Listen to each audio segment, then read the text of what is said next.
Alhamdulillah Rabbil Alamin wal aqibatu lil muttaqin wala udwana illa 'alal zalimin. Asyhadu an la ilaha illallah wahdahu la syarikalah wa asyhadu anna sayyidana wa nabiyyana Muhammad sallallahu alaihi wasallam. Allahumma la 'ilma lana illa ma 'allamtana innaka antal alimul hakim wa tub 'alaina innaka antat tawwabur rahim.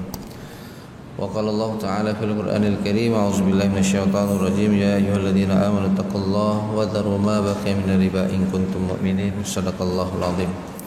Alhamdulillah, segala puji bagi Allah Subhanahu wa taala. Malam ini Allah masih izinkan kita untuk melakukan salat berjamaah di masjid yang mulia ini. Kita lanjutkan dengan pengajian dan kita lanjutkan dengan niat i'tikaf. Mudah-mudahan pertemuan kita diberikan keberkahan oleh Allah Subhanahu wa taala. Salawat dan salam kita sajikan ke pangkuan junjungan kita baginda Nabi besar Muhammad sallallahu alaihi wasallam.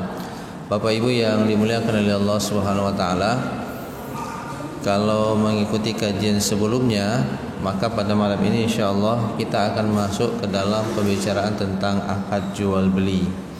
Kemarin kita sudah membahas tentang bagaimana prinsip-prinsip transaksi di dalam Islam, termasuk bagaimana men-screening, melihat apakah sebuah transaksi itu boleh dilanjutkan ataupun tidak.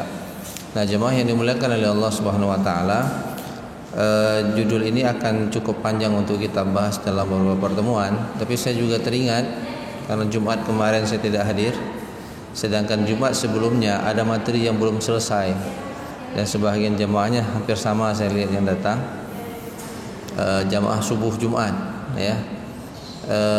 Perasaan saya nggak enak kalau saya tidak menyelesaikan materi ini ya, materi tentang pertobatan dari harta haram. Kemarin kita sudah membahas kenapa harus kita bertobat, lalu bagaimana cara pertobatannya. Ini yang coba kita akan bahas pada malam ini, mudah-mudahan dalam waktu 30 menit tuntas. Nah, ini yang kita akan bahas nanti insyaallah di pertemuan berikutnya, baru kita akan masuk ke dalam pembahasan jual beli. Karena jual beli ini ada jual beli yang barangnya ada sebagaimana biasa, kita datang ke warung kopi, minum kopi dan untuk membeli ala barangnya langsung ada. Ada jual beli uangnya duluan, barangnya belum sampai. Ada jual beli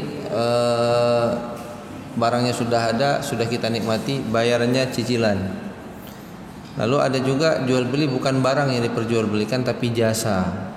Jadi nanti ada pencirian-pencirian khusus yang membedakan antara transaksi jual beli dengan jenis-jenisnya.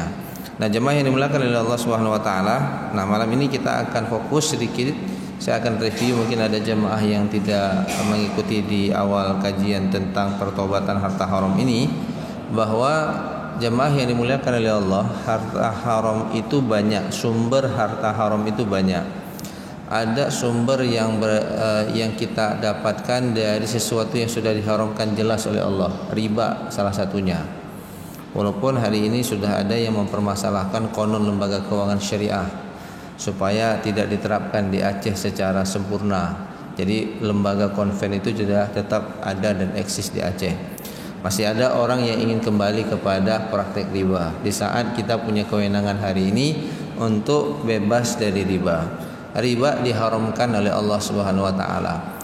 Lalu yang kedua, harta yang didapat secara punya unsur judi. Ada unsur judi. Nah, unsur judi ini jemaah yang dimuliakan oleh Allah Subhanahu wa taala, ini juga diharamkan oleh Allah. Lalu ada unsur tipu menipu, ada unsur kezaliman. Ini semuanya haram. Lalu pertanyaannya, saya taubat. Nah, bagaimana saya harus melakukannya? Nah, jemaah yang dimuliakan oleh Allah, untuk ayat taubatnya jelas Allah Subhanahu wa taala mengatakan di dalam surah Ali Imran ayat 133, wasari'u ila maghfiratin min rabbikum wa jannatin 'arduhas samawati wal ardu 'indat lil muttaqin. Jadi pencirian orang-orang yang bertakwa, jemaah yang dimuliakan oleh Allah, adalah mereka yang segera bertobat kalau melakukan kesalahan. Sehingga Rasulullah SAW mengatakan, kullu bani Adam khata' wa khairul khata'in at-tawwabin. Setiap anak Adam itu pasti melakukan kesalahan. Dan sebaik-baik orang yang melakukan kesalahan adalah yang segera bertobat ketika dia melakukan kesalahan. Jadi jangan pernah kita menunda, jemaah yang dimuliakan oleh Allah Subhanahu wa taala, untuk bertobat dari dosa. Nah, dosa yang kita lakukan yang berhubungan dengan hak Allah itu lebih mudah dibandingkan dengan hak manusia. Apabila dosa yang kita lakukan dengan hak Allah, Imam An-Nawawi itu menyebutkan ada 3 syarat untuk seseorang itu bertobat. Yang pertama, berhenti, stop, jangan lakukan lagi. Yang kedua, sesali. Yang ketiga, punya tekad untuk mengulangi lagi. Tiba-tiba buat lagi, kalau syarat ini sudah terpenuhi ya sah, diterima. Walaupun nanti tiba-tiba dia terjerumus, selama dia punya niat yang kuat untuk berhenti. Kemudian yang kedua, dia menyesal, lalu dia bertekad. Ternyata 10 tahun kemudian dia buat lagi. Nah, ini nanti tobat lagi. Tapi kalau orang yang ulo-ulo, apa tuh bahasa Indonesianya? Dia bilang tobat, bisa dibuat lagi gitu. Apa istilahnya? Main-main. Nah, ini namanya orang-orang yang kalau di dalam bahasa Al-Quran itu mereka mengatakan tobat, tapi mereka buat lagi dolim. Maka Allah Subhanahu Wa Taala tidak akan lagi mengampuni dosa orang ini. Nah, ini kalau hubungannya dengan Allah. Apabila dengan manusia, ini tambah 1 syarat. Sampai manusia ini mau memaafkan yang kita lakukan. Dan ini menjadi perkara yang panjang. Contoh misalnya, saya mengambil harta Pak Wahyu, nggak saya bilang sama beliau. Saya datang hari raya, saya bilang, Pak minta maaf lahir dan batin. Oh ya, saya maafkan. Tapi saya nggak bilang bahwa saya sudah mengambil hartanya. Ketika saya bilang, kemarin Pak, Honda Bapak saya yang curi, Bapak ikhlaskan Pak ya. Nah, kira-kira ikhlas nggak ya? Kapu balik Honda lu mau kupoh kah? Balikkan Honda saya. Nah, membalikkan Honda ini itu pertobatan. Tidak cukup dengan ungkapan, kecuali kemudian dia memaafkan ataupun mengikhlaskan. Udah, Honda itu saya ikhlaskan. Jadi jemaah yang dimuliakan oleh Allah Subhanahu Wa Taala, dalam masalah hak manusia itu ada syarat tambahan yang disebutkan oleh Imam Nawawi, bahwa manusia yang dicurangi, manusia yang didolimi itu ikhlas. Kalau ada harta, dia kembalikan hartanya. Walaupun kemudian sudah dia kembalikan, orang yang kemudian berhak menerimanya menolaknya dan mengikhlaskannya, itu sudah kemudian dikategorikan dia mendapatkan kemaafan dari Allah Subhanahu Wa Taala. Nah, jemaah yang dimuliakan oleh Allah, pernah nggak Bapak mendengar cerita Sabit bin Ibrahim, ayahnya Imam Abu Hanifah? Nah, Sabit bin Ibrahim ini, Bapak Ibu yang dimuliakan oleh Allah, seorang tabi'in. Nanti keturunannya itu Abu Hanifah, ya, imam mazhab. Ceritanya tentang buah apel. Saya pikir sudah banyak cerita yang seperti ini yang sudah kita dengar. Jadi Sabit bin Ibrahim ini memakan 1 buah apel, Pak, yang dia sedang jalan di sekitaran sungai. Ada buah apel yang mengapung, lapar, dia ambil lalu dia makan. Kira-kira kalau kita tuh sah nggak makan itu? Halal apa enggak ya? Halal ya, mantap. Ya, kalau kita halal ya. Sabit bin Ibrahim setelah dia memakannya, dia mulai berpikir, setengah dia makan. Ini kan ada yang punya dan aku tidak minta izin. Lalu kemudian dia berbalik, lalu menyusuri sungai tersebut sampai kemudian dia lihat ada 1 pohon apel yang dia dahannya itu agak masuk ke sungai. Dia putuskan ini persis sama pohon buahnya. Dia cari pemilik kebun tersebut, lalu kemudian dia mendatanginya, lalu dia mengatakan, wahai pemilik kebun, aku tadi memakan buah apelmu yang dibawa hanyut oleh air. Aku datang ke sini minta untuk diikhlaskan. Apa yang terjadi jemaah ini dimuliakan oleh Allah? Pemilik kebun itu mengatakan, hanaku kumaaf, tidak kumaafkan. Lalu dia bertanya, apa yang kemudian bisa membuat Anda memaafkan apa yang saya makan? Lalu kemudian pemilik buah apel ini, kebun ini mengatakan, kamu bekerja selama 2 tahun di kebunku untuk menghalalkan setengah buah apel yang engkau makan. Tidak main-main, Pak. Bagi Sabit bin Ibrahim, karena itu sudah masuk ke dalam tubuhnya dan dia takut kalau itu kemudian menjadi daging, Rasulullah mengatakan daging yang tumbuh dari sumber yang haram itu pertama sekali yang akan dibakar oleh Allah Subhanahu Wa Taala. Maka kemudian Sabit Ibrahim mengatakan, apapun yang engkau minta, aku siap untuk melakukannya asal engkau menghalalkan apa yang aku makan. Lalu kemudian jemaah ini dimuliakan oleh Allah, dia bekerja. Sebenarnya kan nggak cocok. Ini boleh kita katakan dalam tanda kutip dolim juga kawan ini, gitulah kira-kira. Tapi bukan itu yang mau kita lihat, tapi semangat untuk menghalalkan sesuatu yang sudah diambil. Lalu kemudian jemaah yang dimuliakan oleh Allah Subhanahu wa taala, setelah 2 tahun dia bekerja, lalu dia menghadap kembali kepada si pemilik kebun, lalu dia bertanya, "Apakah engkau sudah menghalalkan?" Dia katakan, "Belum." Apa yang kemudian bisa menghalalkan? Kamu harus menikahi anakku. Kalau anaknya cantik mantap juga, kaya lagi, satu-satunya pewaris tunggal, ya. Ini kan pewaris kebun gitu kan. Cuman dia bilang sama orang tuanya, ini dalam riwayat yang saya dapatkan dalam kisah. Lalu dibilang apa? Anakku itu buta, lalu kakinya itu lumpuh. Apakah engkau mau untuk menikahinya? Apa kata dia?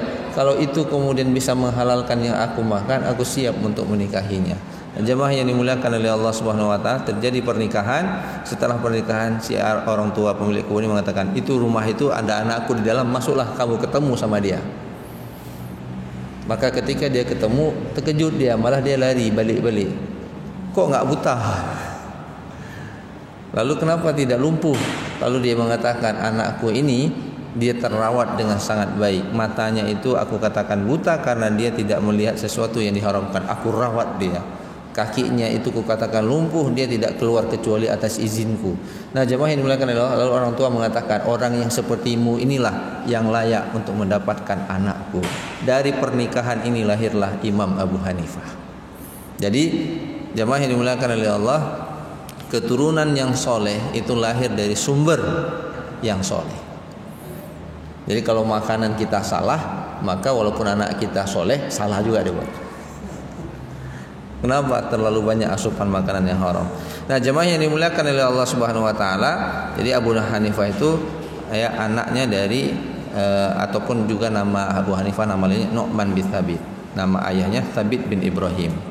Nah, jemaah yang dimuliakan oleh Allah, untuk harta haram ini ada 2 yang kita dapatkan. Yang pertama, harta haram yang didapatkan dari muamalah yang dilakukan tanpa saling ridho. Muamalah yang kita lakukan, transaksi ekonomi yang kita lakukan ataupun jual beli yang kita lakukan itu tidak ada saling ridho di antara kedua belah pihak. Contoh, adanya unsur penipuan dalam transaksi jual beli. Kalau bapak tahu bapak ditipu, bapak terima enggak? Enggak. Berarti ketika ada orang menipu tersebut, dia melakukan dosa. Jadi transaksi itu dilakukan tanpa menimbulkan keridhaan, ataupun ridhonya itu terpaksa, ya, dalam ancaman. Ini kalau kamu nggak beli mobil saya ini, habis kamu nanti.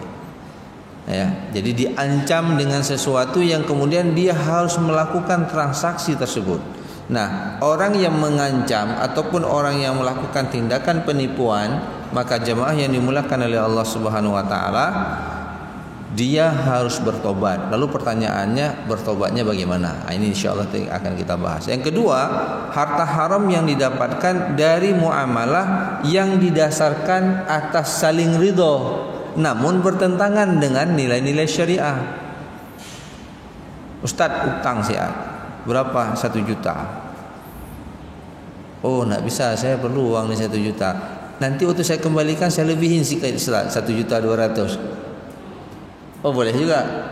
Ikhlas ya, Ustaz. Dua-dua ikhlas. Apa itu riba. Namanya ridho, tapi dia melakukan sesuatu yang diharamkan oleh Allah. Jadi sama-sama nih, sama-sama ridho. Sekarang ini jemaah yang dimuliakan oleh Allah, ada unsur judi di dalam transaksi perbankan. Yang saya capture, yang saya ambil itu di konven. Contoh begini, ada arisan di perbankan hari ini yang saya dapatkan dari pelakunya sih. Jadi kita nabung, Pak. Satu arisannya misalnya 500 juta per orang atau 200 juta per orang. Jadi sekali tarik itu 2 miliar gitulah kira-kira. Kan keren kan? Arisannya sekali tarik 2 miliar gitu. Kalau di kampung-kampung sekali tarik 1 juta. Ini 2 miliar sekali tarik. Nah, jemaah yang dimuliakan oleh Allah, dari misalnya 200 juta diikuti oleh 10 orang, itu hadiah yang ada hanya untuk 5 orang. Enggak dapat semua. Itu kan gambling, Pak, ada yang dirugikan, ada yang tidak dapat. Nah, jemaah yang dimuliakan oleh Allah, walaupun mereka saling ridho, nah di situ ada orang yang dirugikan. Itu ada unsur maisir, perjudian. Kalau di dalam kehidupan jahiliyah dulu ada pola maisir itu dua. Ya, ada tajziah salah satunya, itu tajziah sebagaimana saya katakan tadi. Mungkin saya pernah jelaskan di sini ya, wallahu a'lam. Jadi kalau unsur maisirnya itu kita bilang ibarat orang beli sapi, Pak. Sapi kan 7 orang nih. Kalau kurban kan 7. Ini kita sederhanakan contohnya. Berarti dapat 1 sapi. Nah, sapi itu jadi berapa tumpuk? Oh, kita bilang jadi 70 tumpuk. Dari 70 tumpuk ini dipakai undian. Undian pertama bukan 10 tumpuk dia. Dia dapat 17 tumpuk. Jadi nanti terus undian 7, 8, 9, 10 tumpuknya kosong. Dia sharing uang situ. Tapi dia enggak dapat apa-apa. Dia tetap harus bayar. Nah, yang dapat undian pertama itu mendapatkan kelebihan. Nah, itu tajziah. Tajziah yang dilakukan oleh orang-orang Yahudi, orang-orang Arab jahiliyah dalam bentuk maisir, untung-untungan. Nah, jemaah yang dimuliakan oleh Allah Subhanahu wa taala, mereka ini saling ridho, saling oke, tapi hukumnya haram karena diharamkan oleh Allah Subhanahu wa taala. Nah, bagaimana taubatnya? Bapak Ibu yang dimuliakan oleh Allah Subhanahu wa taala, harta haram yang didapatkan dari muamalah yang dilakukan tanpa adanya saling ridho, maka cara pertobatannya yang pertama adalah mengembalikan barang tersebut kepada pemiliknya. Saya nipu bapak nih, Pak. Bapak beli gula sama saya. 1 kilo itu enggak 1 kilo, Pak. 980 gram. Saya enggak tahu. SPBU itu kan buat tagline-nya pasti pas. Pas enggak kira-kira? Dulu enggak pas berarti kan? Sekarang pasti pas. Itu kalau dia main di noodle yang dikurangi sedikit, nah itu hukumnya haram, Pak. Nah, bagaimana dia bertobat? Dia harus mengembalikan. Nah, sekarang kalau orang banyak kali ditipu, Bapak punya enggak nama-nama mereka untuk mengembalikannya? Nah, jemaah yang dimuliakan oleh Allah Subhanahu wa taala, landasannya adalah hadis Rasulullah SAW yang diriwayatkan oleh Imam Ahmad, alal yadi ma akhadat hatta tuaddi, bahwa tangan yang telah mengambil barang orang dengan cara yang tidak diridhoinya, maka dia wajib mengembalikan barang tersebut. Dia dikembalikan. Di dalam hadis yang lain Rasulullah SAW mengatakan, "Man kana 'indahu madlimatun li akhi min 'ardihi aw min syai'in fayatahallahu minhu al-yawm qabla an yakuna dinaran wala dirham. In kana lahu 'amalun salihin ukhidha minhu biqadri madlimatihi wa illam yakun lahu hasanat ukhidha min sayyi'ati sahibihi fa humila 'alaihi." Rawahu Tirmizi, rawahu Bukhari. Jadi Rasulullah SAW mengatakan, barang siapa yang mempunyai kezaliman pada saudaranya di kehormatannya ataupun sesuatu yang lain, au min syai'in fayatahallalu minhu al-yawm, maka hendaknya dia meminta saudaranya menghalalkan sebelum dinar dan dirham itu tidak berlaku lagi. Kapan itu? Ketika terjadi hari kiamat. Apabila sudah terjadi hari kiamat, kita hutang dinar, kita hutang rupiah, kita hutang dolar, maka di hari kiamat itu tidak berlaku lagi. Maka yang dilakukan ada dikonversi oleh Allah Subhanahu wa taala dinar dan dirham itu kepada amal. Apabila amal solehnya itu banyak, akan diambil lalu diberikan kepada orang yang didoliminya. Apabila kemudian amal solehnya udah habis, ternyata belum menutupi kezaliman yang sudah dia lakukan, maka dosa orang yang didolimi itu ditimpahkan kepada dia. Ini yang kemudian dikatakan oleh Rasulullah, inilah orang-orang yang bangkrut yang datang di hari kiamat. Mereka menganggap amalnya banyak karena dia pengurus masjid, imam masjid, bilal masjid. Banyak dia buat kegiatan di masjid, pikirnya banyak kali pahalanya. Rupanya uang celeng selalu dia potong sama dia. Misalnya kira-kira gitulah. Hati-hati bilang masjid. Ambil fee. Ya. Nah, jemaah yang dimuliakan oleh Allah Subhanahu wa taala. Jadi ini wajib dikembalikan. Nah, bagaimana kalau kemudian kita nak kenal lagi orangnya? Saya mau taubat nih, mau kembalikan. Dulu waktu SMA saya sering kasih contoh karena punya pengalaman.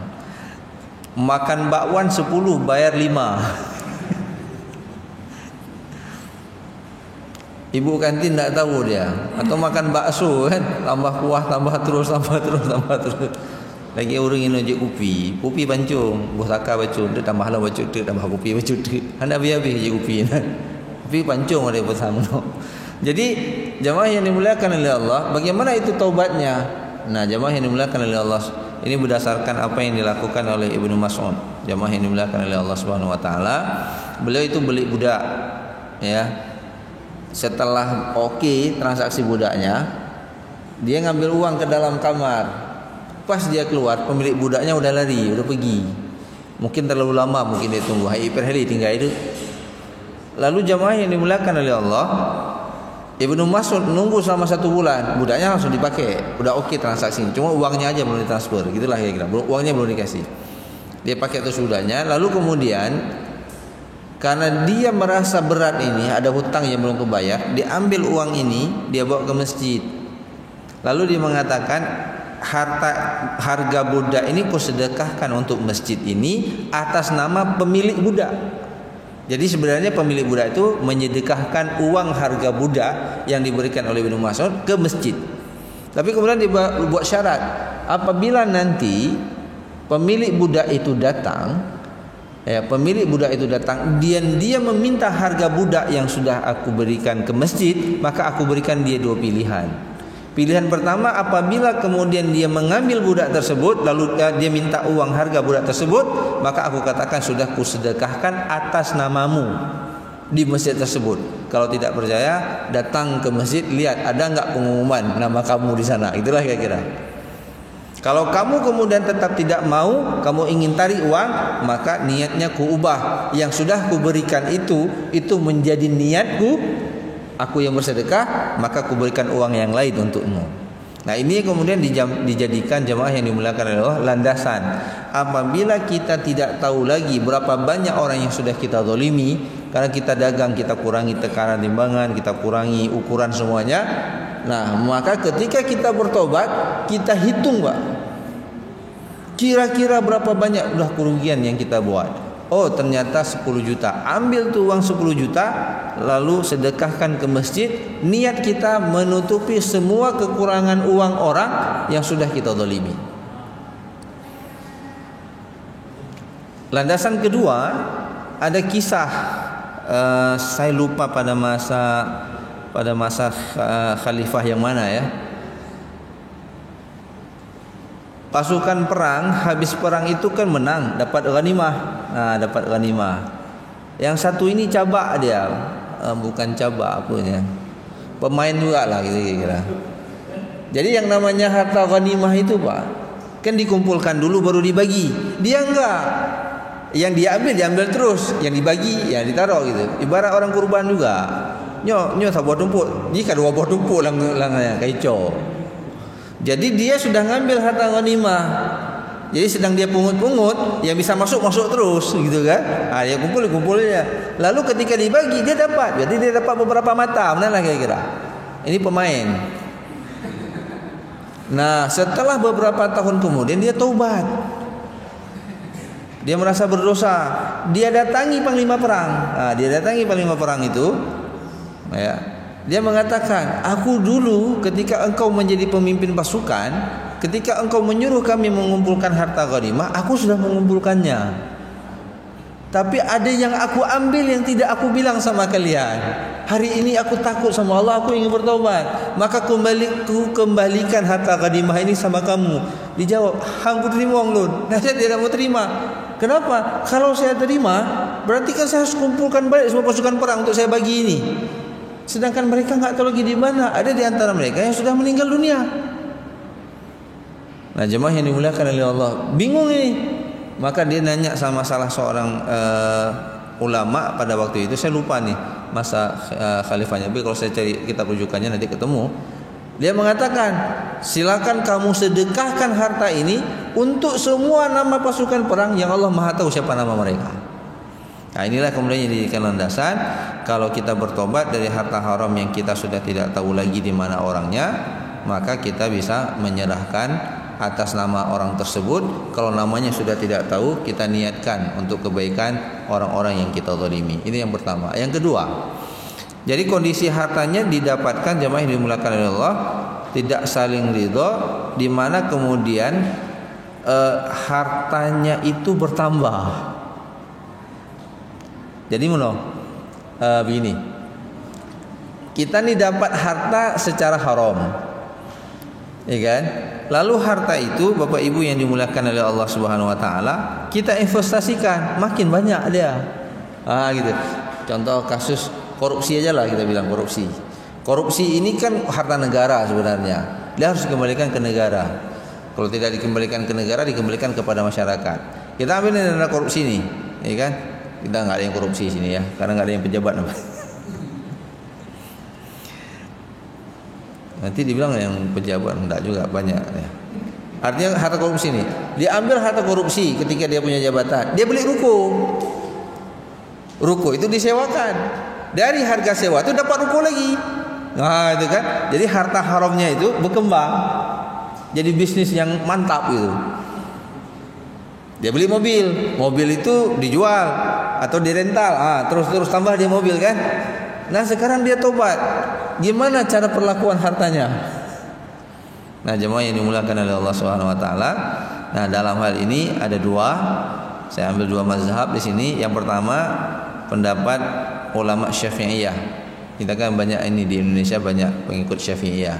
Setuju ya kita ikut pandangan ini. Pandangannya adalah beliau mengatakan harta yang haram lalu didapat dari sumber yang haram lalu dikembangkan, maka ketika dia bertobat dia wajib mengembalikan semuanya. Semuanya. Berapa ruko sudah dari situ? 10 kasih ke Baitul Mal. Enggak bisa diwarisi, ya. Karena jemaah yang dimuliakan oleh Allah Subhanahu Wa Taala tadi, hadis tadi, alal yadi ma akhadat hatta tuaddi. Kalau tangan sudah mengambil sesuatu yang haram, maka dia harus mengembalikan semuanya. Ini mazhab Syafi'iyah, Pak. Jadi kalau harta haram yang kita pakai ini udah beranak pinak dia, depositonya udah bertambah kan, ambil 1 M kita deposito kan, terus kan dapat setiap bulan 7 juta lah, rata-rata lah kalau saya lihat kan, tetap dapat. Maka tobat dia, ambil 1 miliar tambah dengan berapa lama sudah di deposito, berapa yang sudah jadi rumah, berapa, itu kembalikan semua, diberikan untuk kepentingan kaum muslimin. Ini pertobatannya. Landasannya hadis tadi. Landasan yang kedua jemaah yang dimuliakan oleh Allah, hadis ada 3 orang pemuda yang masuk ke dalam gua, lalu mereka bertawasul dengan amalnya. Nah salah satunya saja untuk mempersingkat waktu kita, salah satunya jemaah yang dimuliakan oleh Allah Subhanahu Wa Taala, ada seorang pemuda yang terkurung dalam gua tersebut. Dia dulu pernah punya pekerja yang mengembalakan kambingnya. Dia resign, tidak mau kerja lagi, maka dibayar upahnya.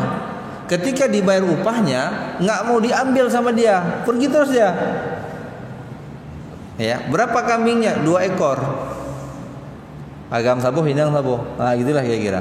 Lalu kemudian diambil upah ini, disisihkan dari harta dia, lalu dikembangkan sama dia, sehingga kambingnya itu seluas bukit ada bukit di antara 2 bukit, di situ ada lembah. Sesatu lembah itu kambing ternak dari turunan 2 kambing yang dimiliki oleh pekerjanya tadi. Satu hari si pemilik kambing ini yang kemarin meninggalkan beliau balik, dia minta, "Pak, mana gaji saya kemarin yang saya nggak ambil?" Ditunjuk sama dia, tuh kambing di lembah itu semua kambing kamu. Kok bisa? Kan jatah saya kan cuma 2. Itu turunan dia, 2 kawin dia, dapat turunannya jadi 1 lembah. Lalu jemaah yang dimuliakan oleh Allah, datang kawan ini pula, nggak ada terima kasih dia ambil semua.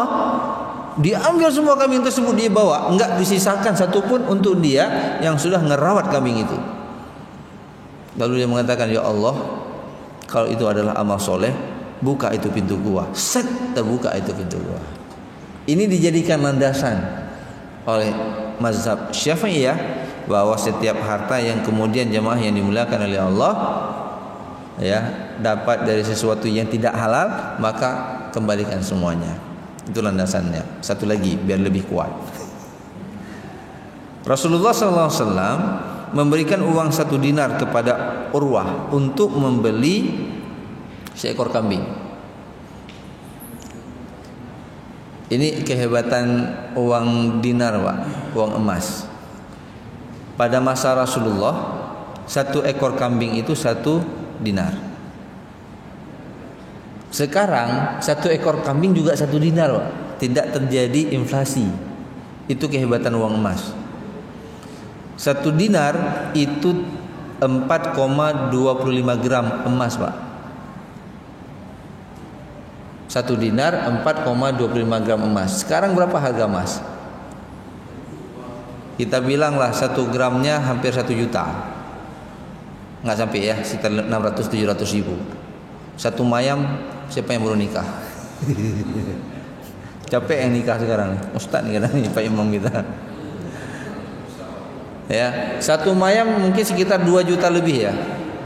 Ustaz Wahyu yang keberapa nih? Kita bilanglah 1 mayam sekitar 2,8 hari ini kalau saya tidak salah. Fluktuasinya naik turun sekitar itulah. Itu kan 1 mayam itu kan 3,3. Sedangkan 1 dinar itu 4,25. Jadi ada tambahan. Kita bilanglah 3,5 hari ini. Saya tanya, 3,5 dapat enggak kami ini pada Aceh? Dapat. Jadi 1 dinar pada masa Rasulullah dapat 1 ekor kambing. Hari ini juga 1 dinar 1 kambing. Cuma jangan pakai uang rupiah. Mati kita. Terjadi inflasi. Nah, jadi diberikan 1 dinar kepada Urwah. Urwah ini jago dagang. Jadi jamaah yang dimuliakan oleh Allah, dengan uang 1 dinar ini Urwah itu bisa membeli 2 ekor kambing. Kenapa? Kemampuan dia melakukan transaksi tawar menawar. Lalu jamaah yang dimuliakan oleh Allah, lalu kemudian dia pulang kepada Rasulullah, lalu dibilang, "Ya Rasulullah, uang 1 dinar tadi dapat 2 kambing. Ini kambing." Dia berharap 1 kambing lagi untuk dia. Rasulullah minta 1 dinar 1 kambing. Apa kata Rasulullah? 2-2 diambil. Ada hijau. Mana lagi kira? Nah, ini dijadikan landasan jamaah yang dimuliakan oleh Allah Subhanahu wa taala. Ya. Jadi gini. Bukan 2 kambing. Jadi Urwah dapat 2 kambing. Lalu ketika dia pulang, dia jual 1 kambing dengan seharga 1 dinar. Jadi Rasulullah membeli kambing tanpa mengeluarkan uang. 1 dinarnya tetap ada, kambing dapat. Nah, ini kemampuannya. Lalu kemudian dia berpikir 1 dinar ini bisa dikasih untuk dia. Enggak, 1 dinar diambil sama Rasulullah, kambing juga diambil. Enggak dapat apa-apa dia. Nah, ini membuktikan harus diambil semua. Nah, pendapat yang kedua, pendapat Imam Ahmad bin Hanbal. Nah, pendapat ini jamaah yang dimuliakan oleh Allah, harta pokoknya diambil.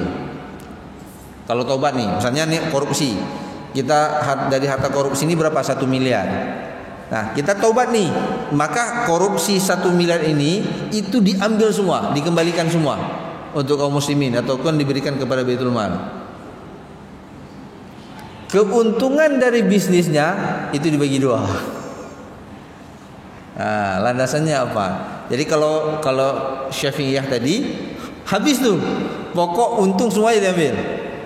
Nah, tapi kalau di dalam mazhab Imam Ahmad bin Hanbal, maka keuntungannya jemaah yang dimuliakan oleh Allah dibagi 2, modalnya dikembalikan. Modalnya karena sumbernya haram. Landasannya apa jemaah yang dimuliakan oleh Allah Subhanahu wa taala?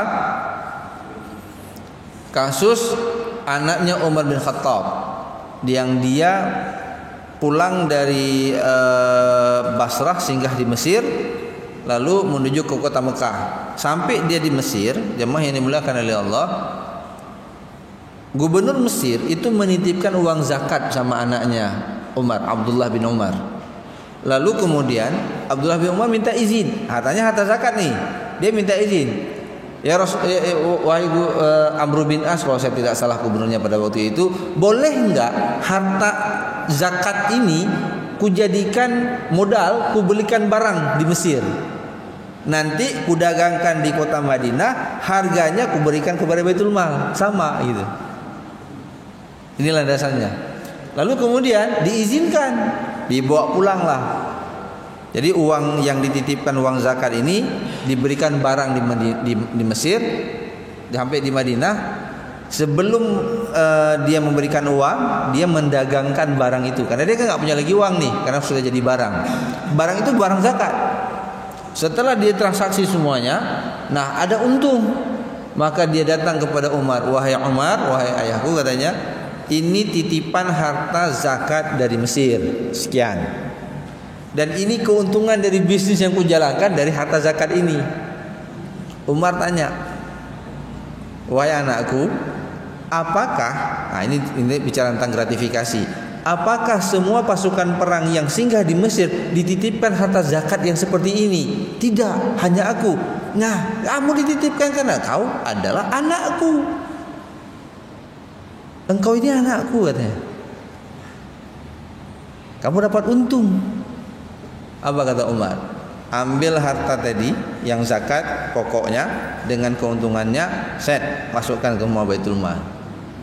Rahimlah dia, tidak dapat apa-apa. Cuma kemudian dia kan ada teman dua, dia bilang, wahai Umar, berlaku adillah.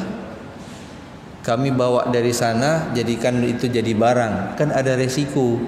Kami dagang di sini, ada resiko. Maka berlaku adillah. Diputuskan sama Umar. Ini nanti ada dalam bukunya Fikih Umar bin Khattab, Fikih ekonominya Umar bin Khattab.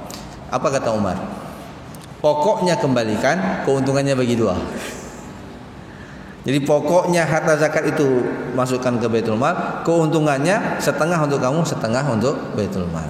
Nah, jemaah yang dimuliakan oleh Allah Subhanahu wa taala, ini yang kemudian dijadikan oleh mazhab Imam Ahmad bin Hanbal untuk pembahagian harta riba yang harta haram yang telah diinvestasikan. Yang terakhir, jemaah yang dimuliakan oleh Allah Subhanahu wa taala, harta haram dan kita sudah tahu itu haram tapi kemudian sengaja kita langgar. Bagaimana taubatnya, jemaah yang dimuliakan oleh Allah Subhanahu wa taala? Kalau kita belum tahu masalah riba, Pak, maka kita bertobat. Kalau kita bertobat belum tahu masalah riba, kita berhenti, Pak. Ini sesuai dengan firman Allah dalam surah Al-Baqarah. Allah Subhanahu wa taala mengatakan, faman ja'akum mau'idatun min rabbikum fantaha falahu ma salaf wa amru ilallah. Barang siapa yang tahu ini haram, kan ayat sebelumnya wa halallahu al-bai'a wa harama riba. Allah halalkan jual beli, Allah haramkan riba. Faman ja'ahu mau'idatun min rabbih, dia tahu, fantaha, dia berhenti, falahu ma salaf, maka dosanya dimaafkan semuanya. Contohnya apa? Dulu kita buat rumah, Pak, pakai kredit bank konven, itu riba. Insyaallah nanti saya akan bagi buku saya. Insyaallah mudah-mudahan akhir bulan ini keluar. Kalau nggak cukup uangnya nanti, mudah-mudahan ada rezeki bisa saya bagi. Saya khusus membahas tentang diskursus riba dalam transaksi perbankan syariah. Itu salah satu pembahasannya tentang itu. Jadi kita tobat nih, Pak. Tobat dari harta riba, kita belum tahu. Maka berhenti, Pak. Yang semua yang sudah kita lakukan dimaafkan oleh Allah. Kalau kita belum tahu. Ada yang sudah tahu tapi darurat, Pak. Boleh. Darurat. Tidak ada pilihan. Ini nggak ada pilihan. PNS kemarin mana ada, kalau nggak ada kredit panena rumah dan benar lah kira-kira. Apakah PNS, tentara, polisi semuanya nggak cukup, Pak. Yang gawatnya udah datang peringatan Allah, faman ja'ahu mau'idatun min rabbih fantafalahu ma safa amru ilallah wa man 'ada fa ulaika ashabun nar. Dia udah tahu, dia buat lagi. Ini contoh nih sekarang. Aceh udah jelas nih nolak riba, gitulah kira-kira. Tapi ada orang yang kemudian ingin tetap bertahan riba. Dia udah tahu itu haram, dia buat juga. Apa kata Allah? Fa ulaika ashabun nar hum fiha khalidun. Nyambak kerak nerakanya, kekal. Nah, orang yang seperti ini, Pak, kalau dia kemudian udah tahu riba dia buat juga, dia tahu dosa dia buat juga, maka taubatnya semua harta yang berkembang yang sudah dia dapatkan di harta riba itu harus diberikan kepada Baitul Mal, kembalikan kepada umum pertobatannya. Nah, jemaah yang dimuliakan oleh Allah Subhanahu wa taala, ini bisa nanti di Ibnu Maudud rahimahullah, beliau mengatakan harta haram semuanya harus disedekahkan, kecuali jemaah yang dimuliakan oleh Allah. Kalau saya sedekahkan semua, saya jadi miskin. paling kampung. Maka gunakanlah sebatas untuk kebutuhan dia supaya dia tidak paling miskin di situ. Jadi jamaah yang dimuliakan oleh Allah Subhanahu wa taala, kalau kita sudah tahu itu haram tapi kita buat, maka taubatnya kembalikan semua. Nah, wallahu a'lam bishawab. Sampai di sini, siapa ada banyak pertanyaan ini. Silakan, Ustaz.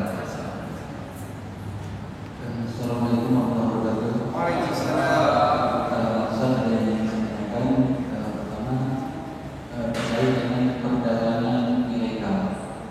Gimana? Perdagangan ilegal. Perdagangan di? Transaksi perdagangan ilegal. Oh, ilegal, ya. Ilegal dalam arti bukannya haram. Black market. Nah, black market. Misalnya katakanlah kita pasok laptop atau kamera dari Singapura melalui Batam tanpa biaya masuk, terus kita jual ke pasar di sini. Itu untuk transaksinya secara sah itu digunakan atau tidak? Pertama sah. Kemudian yang kedua, transaksi saham forex. Itu transaksi saham yang bersifat investasi yang diambil pada saat kamu memegang saham akhir tahun mungkin tidak masalah. Tapi untuk transaksi saham yang kita beli dengan prediksi pada saat akan naik harga kita lepas, pada saat turun dan tidak lepas kita tahan, itu secara Islami seperti apa sih? Beratlah pertanyaan Rona. Yang forex saya katakan yang pertama itu haram, ya. Ada satu tulisan saya di Harian Islam di Indonesia, nanti boleh dilihat. Kalau di Sicing masih ada hukum transaksi forex. Jadi forex itu hukumnya haram karena sebenarnya uang itu yang dijadikan kapital. Sedangkan uang di dalam Islam itu adalah alat transaksi, bukan alat dagang. Itulah yang membuat uang kita itu naik jatuh turun. Sama sebenarnya, Pak. Ya, kita melakukan kezaliman kalau kita memang bermain di emas, Pak.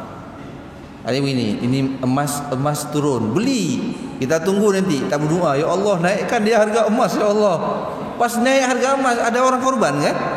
Naikkan harga emas, kita lepas. Jadi kita pemainnya kita pusing-pusing di situ, itu zalim, Pak. Tapi kalau memang kita hari ini beli emas ada kebutuhan, tiba-tiba besok anak sakit kita jual, naik harganya, tidak ada masalah.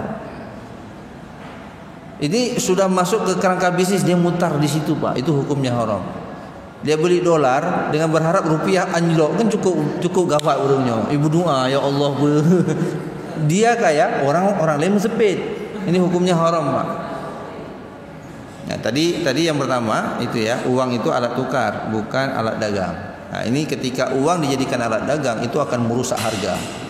Maka forex itu hukumnya haram. Nah, kemudian yang pertama ini masalah barang ilegal, Pak, black market, ya, pasar gelap. Nggak ada di Banda Aceh pasar gelap, kan? Pasarnya ada lampu semua, Pak. Ini yang terakhir karena udah azan, saya minta tambah 2 menit. Nah, Bapak Ibu yang berbahagia, halal di dalam Islam itu maknanya 2 sebenarnya, Pak. Yang pertama halal dari sisi hukum, yang kedua halal dari sisi legal konstitusi. Halal secara syariah, halal dari hukum, sebenarnya seperti itu. Nah, jadi kenapa? Karena ketika barang ini kita masukkan tanpa dikenakan pajak, ini akan merusak harga yang ada. Nanti ada pembahasan khusus lagi bagaimana hukum pajak di dalam Islam. Tapi saya ingin mengatakan yang terakhir, Rasulullah itu membela produk kaum muslimin. Bagaimana caranya? Beliau menetapkan usyur 10% untuk barang impor. Jadi begini, Madinah itu kan punya produsen. Kalau datang barang dari Suriah, dari luar kota Madinah, maka dikenakan pajak. Kenapa? Kalau sempat barang mereka lebih bagus, harganya lebih murah, mati produsen yang ada di kota Madinah.